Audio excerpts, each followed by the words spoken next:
Panginoon, ang buhay ay naging isang pakikibaka at nakita ko ang aking pananampalataya sa iyo ay seryosong kinukwestiyon. Ngunit Panginoon, alam kong sinasabi ng iyong salita na ikaw ay laging kasama ko at hindi mo ako hahayaang mahulog. Lumaban mag-isa.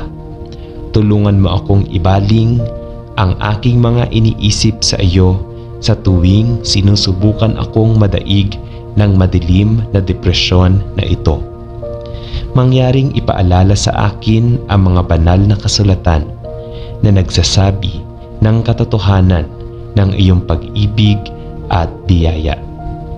Panginoon, sumama ka sa akin sa mga sandaling nagdududa ako sa iyong pagmamahal sa akin at tulungan mo akong muling pagtibayin sa aking puso ang lahat ng iyong ginawa para sa akin sa buong buhay ko.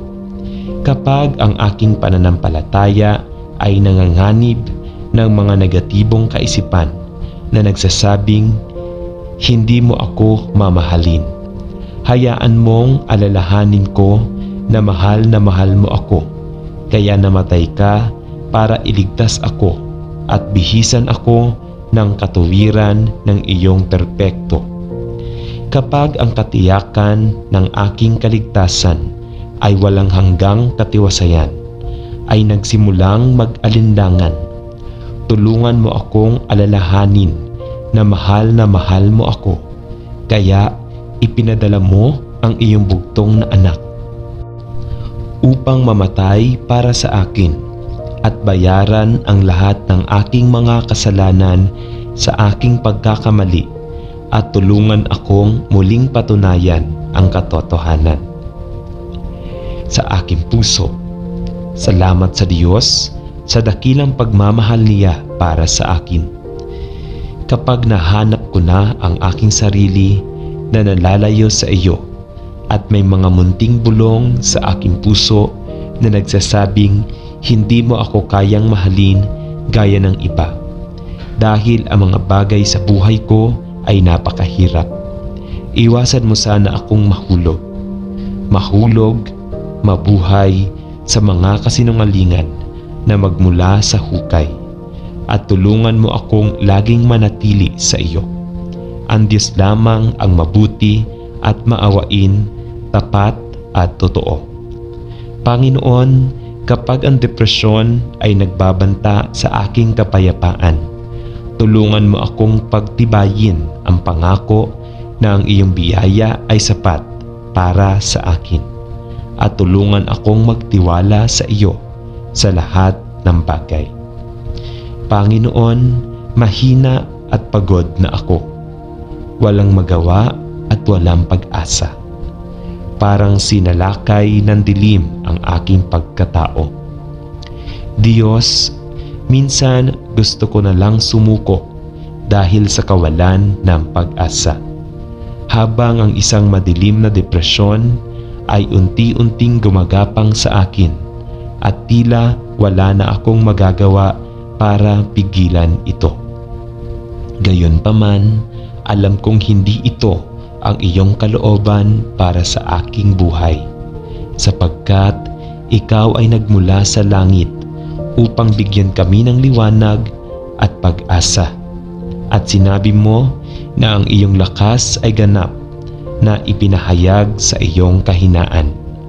Maging aking kalakasan, dalangin ko sa aking kahinaan, maging aking liwanag sa aking kadiliman, maging aking pag-asa sa malalim na depresyon na ito, at maging ang perpektong pag-ibig na nagtataboy sa takot at sakit na mayroon ako sa loob, na palaging sinusubukang ilagay mga nagyayelong daliri nito sa aking leeg.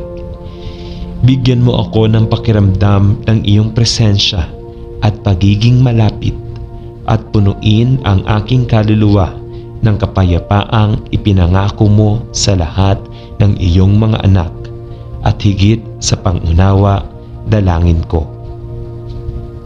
Panginoon, tumatawag ako sa iyo sa nakakadismaya na sandali ng aking buhay. Dahil sa aking puso, alam kong ikaw lamang ang aking pag-asa. Panginoon, iangat mo ako mula sa nakakalumpong depresyon na ito at ibalik mo ako sa malapit na pakikiisa sa iyo. Taos-puso akong naniniwala na kapag iniisip ka ng aking isipan, ang depresyon na ito ay halos hindi maaaring manghimasok sa aking kapayapaan. Tulungan mo akong laging tumingin sa iyo at sa iyong maraming mahahalagang pangako. Sa pangalan ni Jesus, idinadalangin ko. Amen. Ama sa langit, ikaw ang aming kanlungan at lakas sa mahihirap na panahon. Gayon din sa magandang panahon. Bagamat ang mga pagsubok sa buhay ay nagdudulot sa marami sa amin na higpitan ang aming pag-asa sa iyo. Ang ilang mahal na miyembro ay nahihirapan pa rin sa depresyon at nahuhulog sa kawalan ng pag-asa kapag dumarating ang mahihirap na panahon sa kanilang buhay.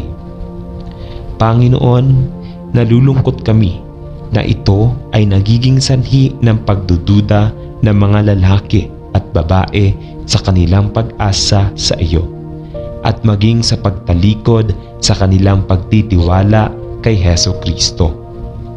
Ngunit ikaw ay isang Diyos ng biyaya at awa at dinadala namin sa iyo ang lahat ng mananampalataya ngayon na dumaranas ng pagsubok sa kanilang pananampalataya sa anyo ng kawalan ng pag-asa o depresyon. Tumingin ng may habag at awa sa lahat ng nakikibaka sa ganitong paraan. Dalangin ko magdala ng kapayapaan at kaginhawaan sa lahat ng humaharap sa sakit na dulot ng depresyon at gamitin ang iyong pagmamahal upang hipuin ang bawat buhay at buhayin silang muli. Ang iyong mapagmahal na mga kamay na magpapatawad at biyaya. Hinihiling namin ito sa pangalan ni Jesus. Amen.